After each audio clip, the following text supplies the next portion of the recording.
Welcome back to the Masked Reader. Today you will be hearing the remaining four contestants in Group 4.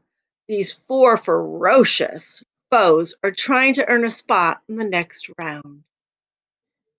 After you hear the stories, be sure to vote, and the top two readers will move on to the next round. The other two will be unmasked on Friday, along with the bottom two readers from Group 3. I know some little piggies went to the market, but this little piggy is staying home to listen to some fantastic tales. Don't get your tail twisted into a knot. The stories start now.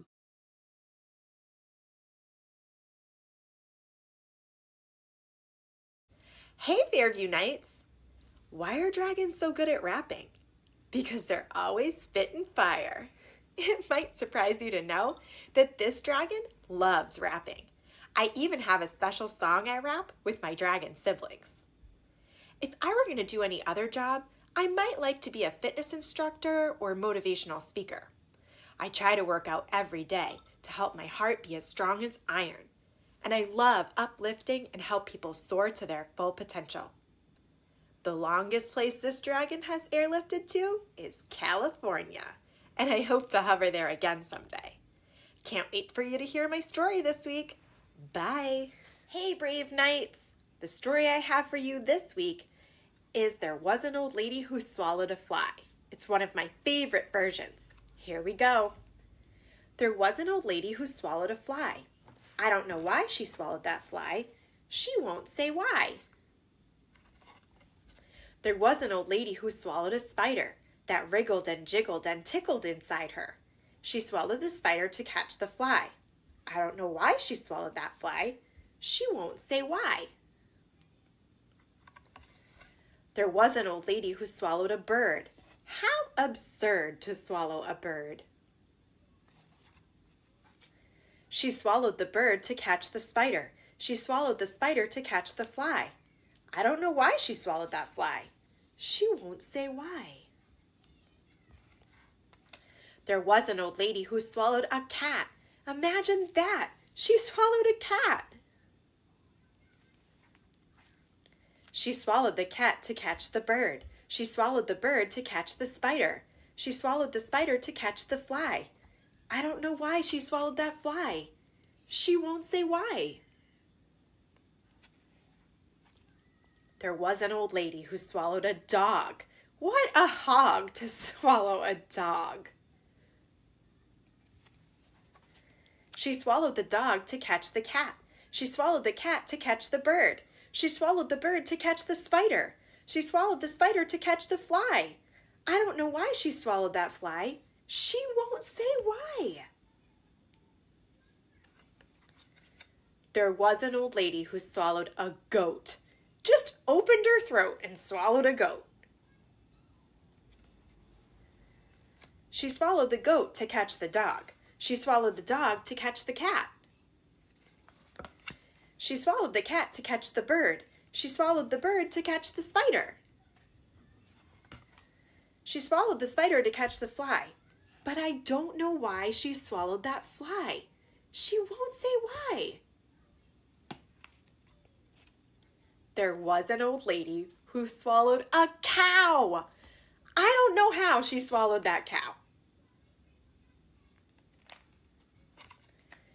But swallowing the animals is not how this ends, because she coughed so hard,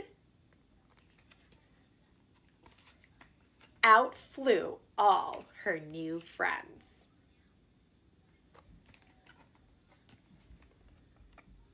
I know you're missing your friends in quarantine, but I hope this competition has entertained you enough to help you navigate through this time.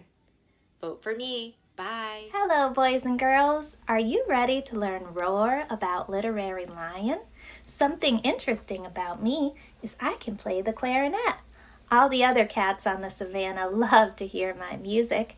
If I wasn't a teacher, I would want to be a nurse, so I could help other people feel perfectly healthy.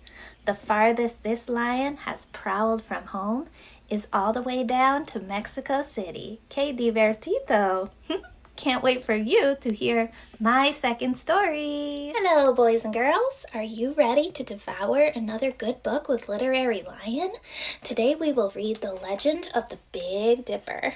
There had been no rain in the land for a very long time. It was so hot and dry that the flowers were withered, the grass was parched and brown, and even the big strong trees were dying.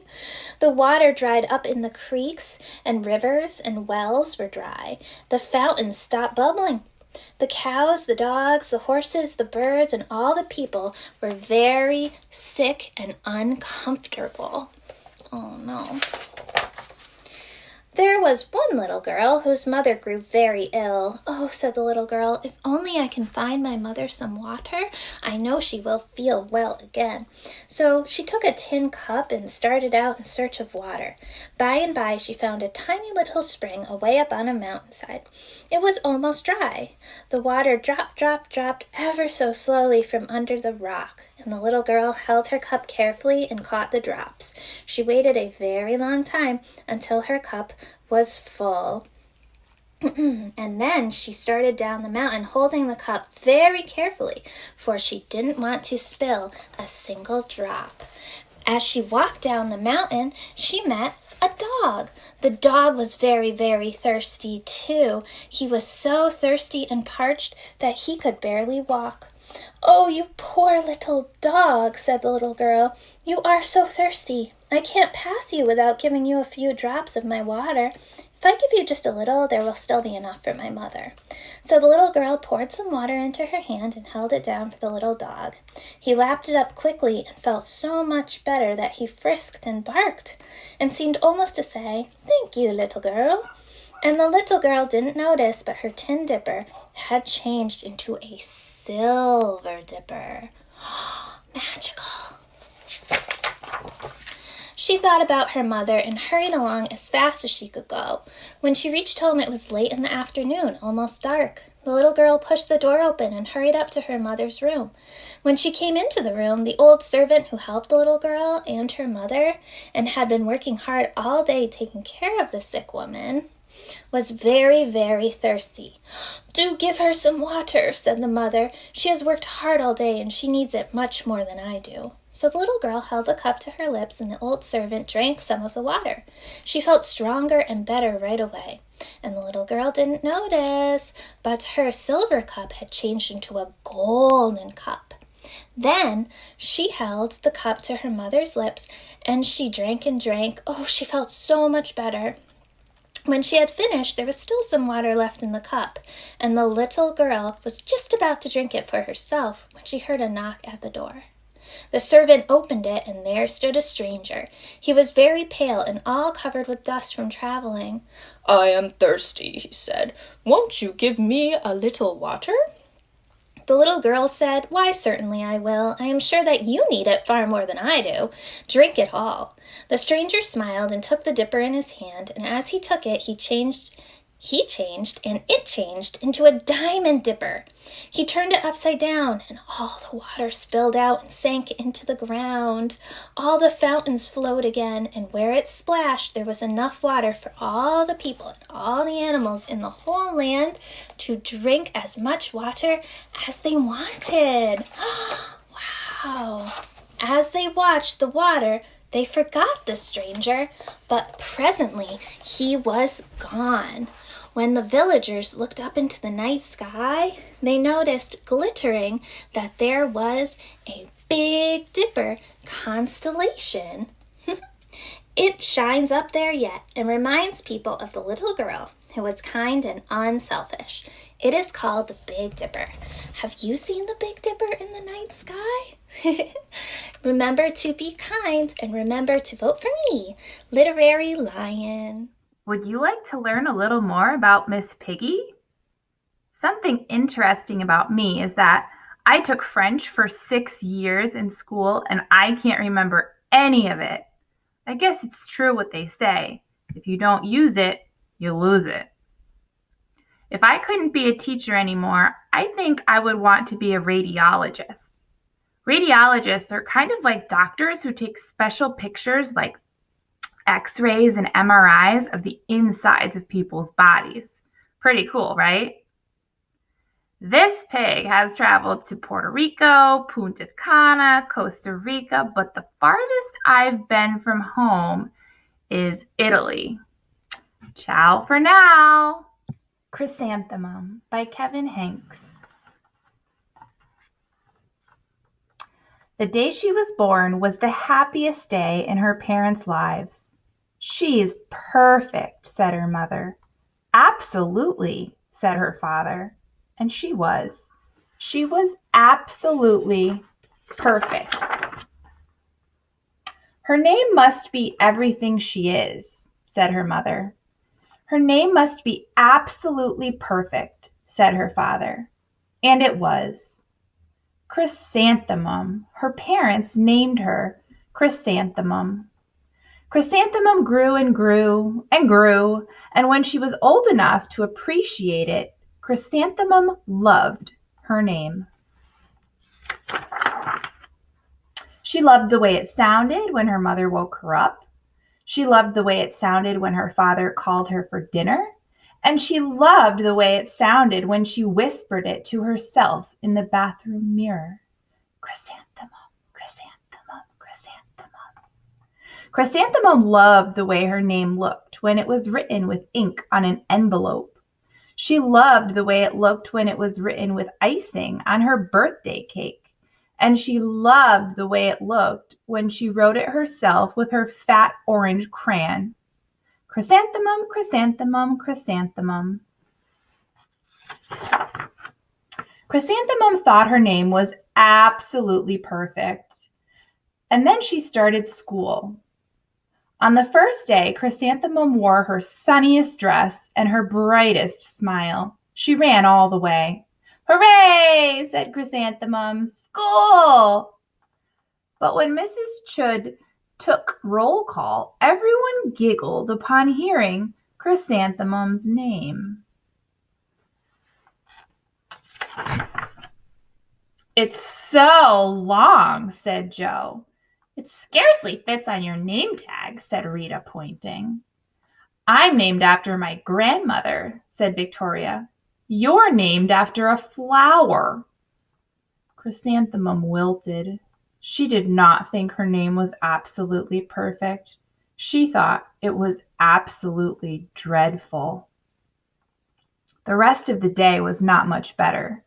During nap time, Victoria raised her hand and informed Mrs. Chud that Chrysanthemum's name was spelled with 13 letters. That's exactly half as many letters as there are in the entire alphabet, Victoria explained. Thank you for sharing that with us, Victoria, said Mrs. Chud. Now put your head down. If I had a name like yours, I'd change it, Victoria said as the students lined up to go home. I wish I could, thought Chrysanthemum miserably. Welcome home, said her mother. Welcome home, said her father. School is no place for me, said Chrysanthemum. My name is too long. It scarcely fits on my name tag. And I'm named after a flower. Oh, psh, said her mother, your name is beautiful and precious and priceless and fascinating and winsome, said her father. It's everything you are, said her mother. Absolutely perfect, said her father. Chrysanthemum felt much better after her favorite dinner, macaroni and cheese with ketchup, and an evening filled with hugs and kisses and parcheesi. That night, Chrysanthemum dreamed that her name was Jane. It was an extremely pleasant dream. The next morning, Chrysanthemum wore her most comfortable jumper. She walked to school as slowly as she could. She dragged her feet in the dirt. Chrysanthemum, chrysanthemum, chrysanthemum, she wrote. She even looks like a flower, said Victoria as Chrysanthemum entered the playground. Let's pick her, said Rita, pointing. Let's smell her, said Joe. Chrysanthemum wilted. She did not think her name was absolutely perfect. She thought it was absolutely dreadful. The rest of the day was not much better. During nap time, Victoria raised her hand and said, "A chrysanthemum is a flower. It lives in a garden with worms and other dirty things." "Thank you for sharing that with us, Victoria," said Mrs. Should. "Now put your head down." "I just cannot believe your name," Victoria said as the students lined up to go home. "Neither can I," thought Chrysanthemum miserably. "Welcome home," said her mother. "Welcome home," said her father. "School is no place for me," said Chrysanthemum. "They said I even look like a flower. They pretended to pick me and smell me." "Oh, psh," said her mother. "They're just jealous and envious and begrudging and discontented and jaundiced," said her father. "Who wouldn't be jealous of a name like yours?" said her mother. "After all, it's absolutely perfect," said her father. Chrysanthemum felt a trifle better after her favorite dessert, chocolate cake with buttercream frosting, and another evening filled with hugs and kisses and parcheesi. That night, Chrysanthemum dreamed that she really was a chrysanthemum. She sprouted leaves and petals. Victoria picked her and plucked the leaves and petals one by one until there was nothing left but a scrawny stem. It was the worst nightmare of Chrysanthemum's life. Chrysanthemum wore her outfit with 7 pockets the next morning. She loaded the pockets with her most prized possessions and her good luck charms. Chrysanthemum took the longest route possible to school. She stopped and stared at each and every flower. "Chrysanthemum, chrysanthemum, chrysanthemum," the flowers seemed to say. That morning, the students were introduced to Mrs. Twinkle, the music teacher. Her voice was like something out of a dream, as was everything else about her. The students were speechless. They thought Mrs. Twinkle was an indescribable wonder. They went out of their way to make a nice impression. Mrs. Twinkle led the students in scales. Then she assigned roles for the class musical. Victoria was chosen as the dainty fairy queen. Rita was chosen as the spiffy butterfly princess. Jo was chosen as the all-important pixie messenger. And Chrysanthemum was chosen as a daisy. "Chrysanthemum's a daisy, chrysanthemum's a daisy," Jo, Rita, and Victoria chanted, thinking it was wildly funny. Chrysanthemum wilted. She did not think her name was absolutely perfect. She thought it was absolutely dreadful. "What's so humorous?" asked Mrs. Twinkle. "Chrysanthemum," was the answer. "Her name is so long," said Jo. "It scarcely fits on her name tag," said Rita, pointing. "I'm named after my grandmother," said Victoria. "She's named after a flower." "My name is long," said Mrs. Twinkle. "It is?" said Jo. "My name would scarcely fit on a name tag," said Mrs. Twinkle. "It would?" said Rita, pointing. "And," said Mrs. Twinkle, "I'm named after a flower, too." "You are?" said Victoria. "Yes," said Mrs. Twinkle. "My name is Delphinium. Delphinium Twinkle. And if my baby is a girl, I'm considering Chrysanthemum as the name. I think it's absolutely perfect." Chrysanthemum could scarcely believe her ears. She blushed. She beamed. She bloomed. Chrysanthemum, chrysanthemum, chrysanthemum. Jo, Rita, and Victoria looked at Chrysanthemum longingly. "Call me Marigold," said Jo. "I'm Carnation," said Rita, pointing. "My name is Lily of the Valley," said Victoria. Chrysanthemum did not think her name was absolutely perfect. She knew it. Hi, boys and girls, it's Dino the Dinosaur. I just wanted to tell you something really interesting about me, and that's I actually lived in Florida for 4 years before I lived in Massachusetts again. If I wasn't a teacher, I think another job I would do is be a chef, 'cause I love to cook things.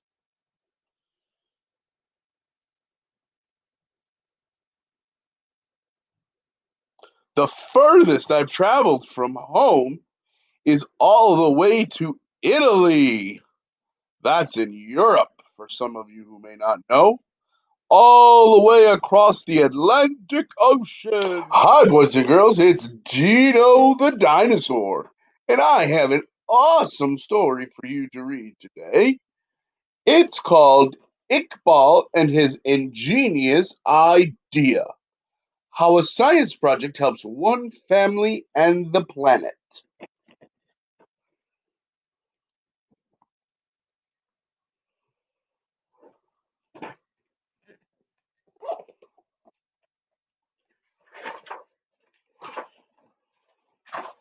Iqbal and his friends stepped out of their school and into the rain. Not a light mist or even a steady downpour, but gusts of rain that whip across your face and make you squint your eyes. Monsoon rain. Hurry, Iqbal, called his sister. Sadia stood clutching her umbrella as she waited at their after-school meeting spot.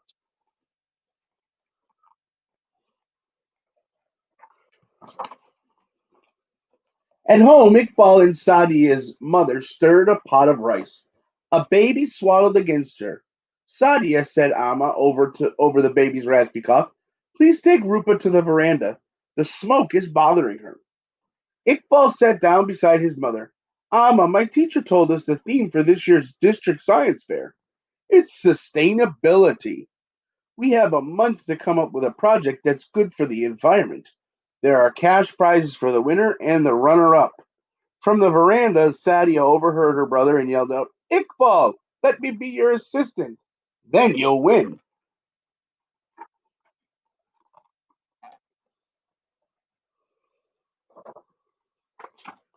Amma chuckled as she shooed Iqbal out the door. It was the holy month of Ramadan, and he was meeting his father for evening prayers. As Iqbal hurried off, Amma muffled a cough. Day after day of breathing smoke was making both her and the baby sick, but during monsoon rains she had no choice but to cook indoors over an open fire.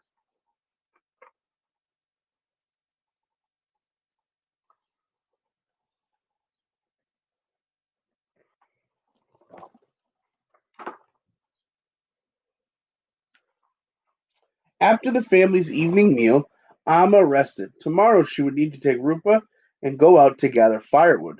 Their supply was low. As Amma dozed, Iqbal's father whispered, I saw a special stove at the bazaar today. The man selling it says it uses propane gas so it doesn't create all the smoke that is making Amma and the baby sick. Can't we get one, Abba? Iqbal asked.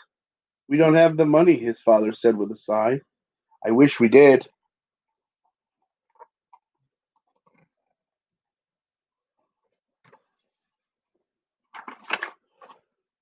That night, Iqbal fell asleep to the sound of rain drumming on the tin roof, but soon he was awakened by Amma's and Rupa's coughing. He tossed and he turned, worrying about them. To distract himself, he tried thinking of winning projects for the science fair.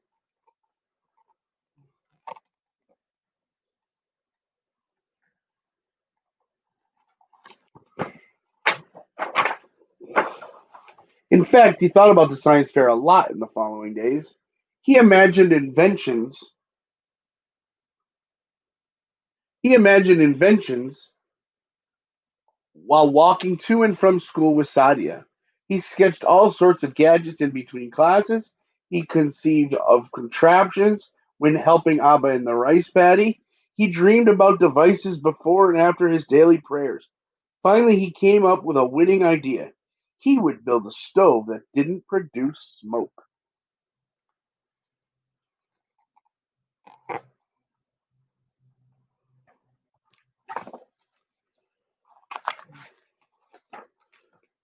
At school the next day, Iqbal explained the idea to his teacher.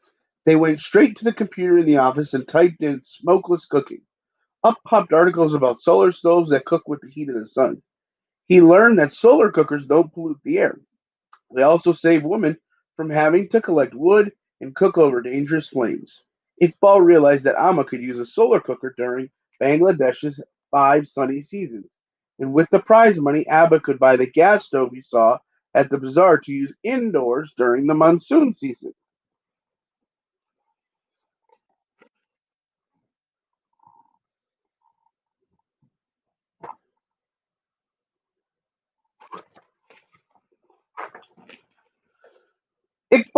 Brought home the best articles he had found about how to build a solar cooker and started reading. Let me help, said Sadia, grabbing a couple. Remember, I am your assistant. Within seconds, Sadia exclaimed, look at this! Solar cookers made from cardboard boxes covered in foil. Iqbal didn't look up. She tried getting her brother's attention again. Iqbal, these stoves use the sun's heat. And again, Iqbal, are you listening to me? He wasn't. Iqbal was too excited by his own discovery. Here's our winner, Sadia, a solar cooker made from an umbrella. Every family they knew had an old umbrella or two that had been broken by the gusty monsoon winds.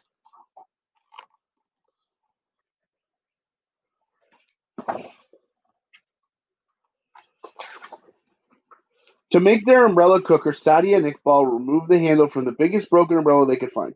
Abba gave them money to buy foil to cover the top of the umbrella, and since dark colors hold heat best, they borrowed one of Amba's old soot blackened pans to cook in. Now all they needed was a few sunny hours to test their invention. But it rained the next day, and the day after, and the day after that. They wondered if the rain would ever stop.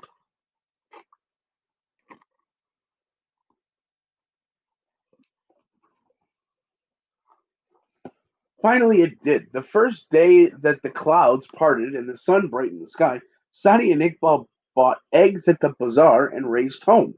They carefully positioned the foil covered umbrella to catch the sun's rays, placed the pan inside, and waited. And waited. Iqbal sprinkled a drop of water into the pan. Not ready yet, he said. He counted slowly to 50. Ek, du, ti, and tried again. The bead of water skidded across the bottom. It's hot, he exclaimed. Sadia cracked an egg on the edge of the pan and it slithered into the middle. They watched and waited some more. Look, Iqbal yelled. Amma, come quick. We are frying an egg for you.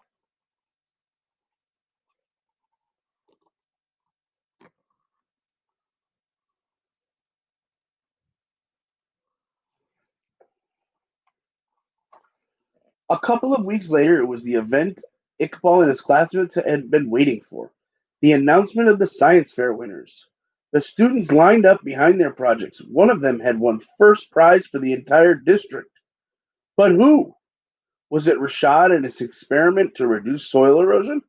How about Tariq with his wind turbine? Maybe Rafi had won for his compost container, or Iqbal for his solar cooker. The principal entered the room and began his speech. Thank you, students, for all your hard work. Iqbal's heart pounded.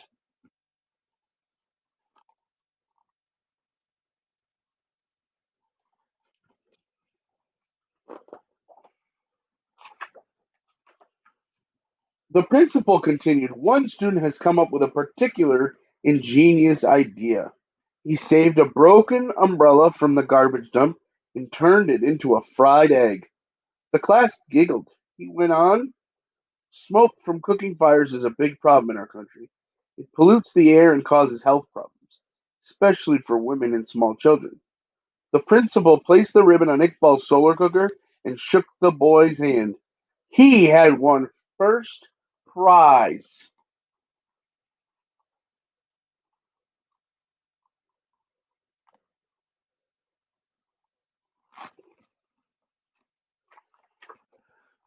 After weeks of rain, bright days finally outnumbered gray ones. Monsoon season had come to an end, and so had Ramadan. Using the winning umbrella cooker and the new gas stove purchased with Iqbal's prize money, Amma and Sadia had been busy cooking for Eid al-Fitr, the feast to celebrate the end of the holy month. Abba handed his son the first serving of the family's favorite sweet dish, semai. Iqbal passed it to Sadia. After all, she really had been an excellent assistant.